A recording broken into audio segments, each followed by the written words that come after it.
Hi, and welcome. Thank you for joining. In this video, I will be discussing some of the tools that I employ for maintaining my compost pile. Composting is a process that speeds up the decomposition of organic matter by providing an ideal environment for bacteria and other decomposing organisms.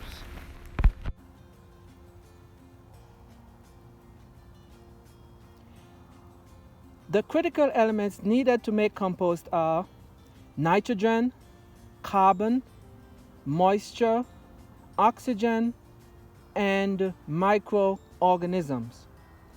The typical mix consists of green materials such as fresh grass, clippings, clover, vegetable and fruit, kitchen scraps, coffee grounds, and alfalfa meal.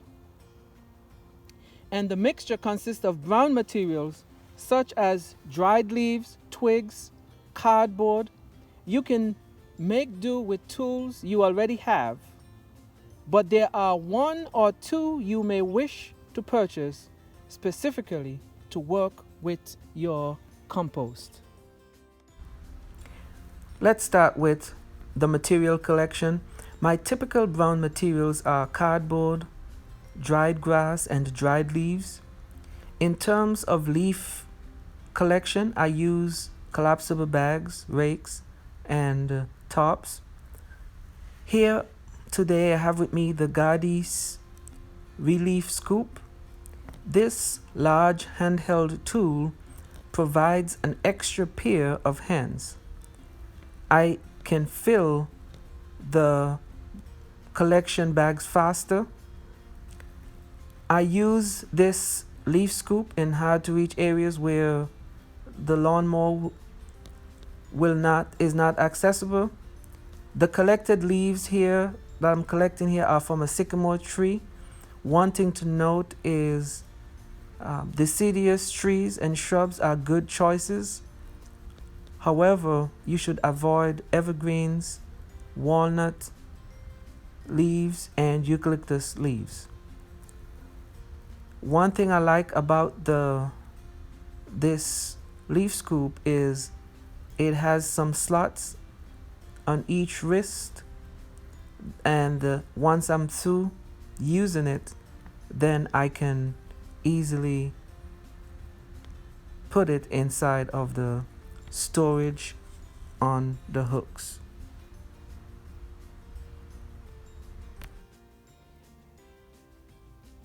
A mower with a bag mulcher is also useful in collecting grass clippings and leaves scattered around the yard.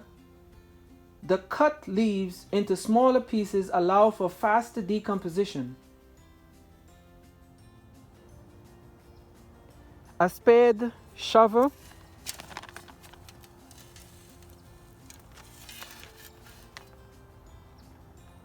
is helpful to break down thick materials such as stalks or vines.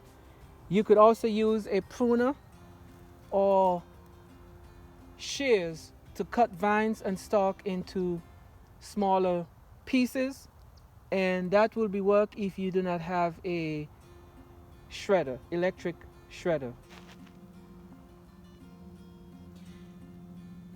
There are available compost pails to collect kitchen scraps. So this is one that I purchased from Amazon, but it did not work well. It's quite thin. Eventually it leaked.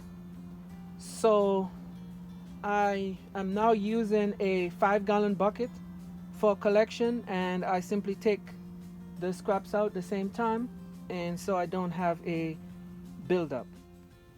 You could add this compost starter to your compost. It contains microbes, but simply adding some existing soil from your garden area will suffice. Or also you could add manure, and they will also provide microbes. As you build your pile, it is essential to maintain moisture. The materials will break down faster when there's moisture. For a compost tumbler like this one, a watering can will do.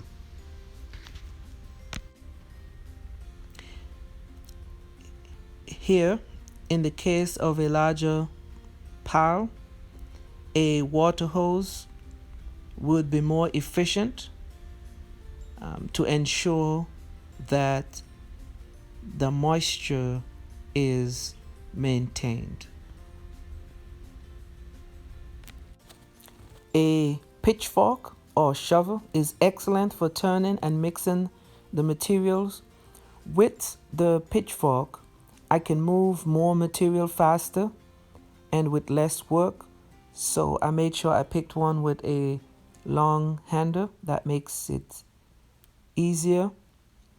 It adds essential oxygen that your pile needs to stay active.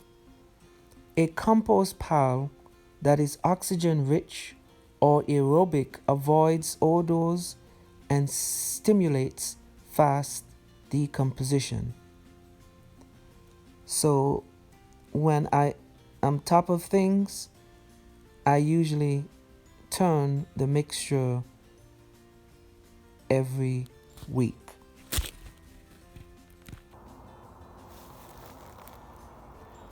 For the compost tumbler, I could just rotate the compartments weekly, and that will ensure adequate aeration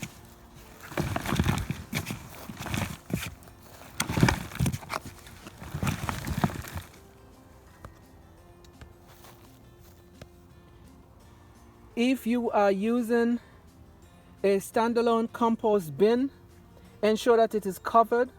There are commercially available compost aerators or compost mixtures, but you could also make your own.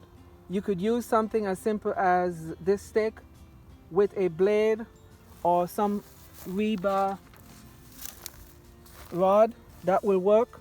So just for demonstration purposes, let's see how it works here in this compost tumbler, although I do not need it. So this is what you practically do, but whatever you design, make sure it is something that could break the pieces up, and it also helps with aeration.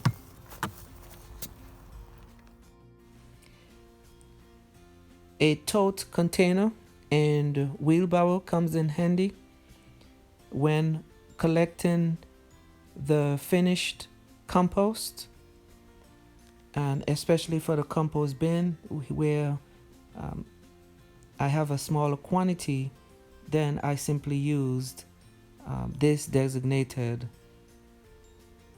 tote bin.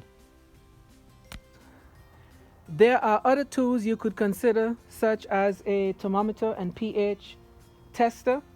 Now, in terms of transporting the finished compost, you'll need a wheelbarrow and shovel to move your finished compost around. You won't regret buying yourself a good wheelbarrow. The wheelbarrow will also come in handy for mixing your finished compost. What composting tools did I miss? Thank you for watching, and remember to subscribe to the Petersville Farm channel if you have not done so. Thank you.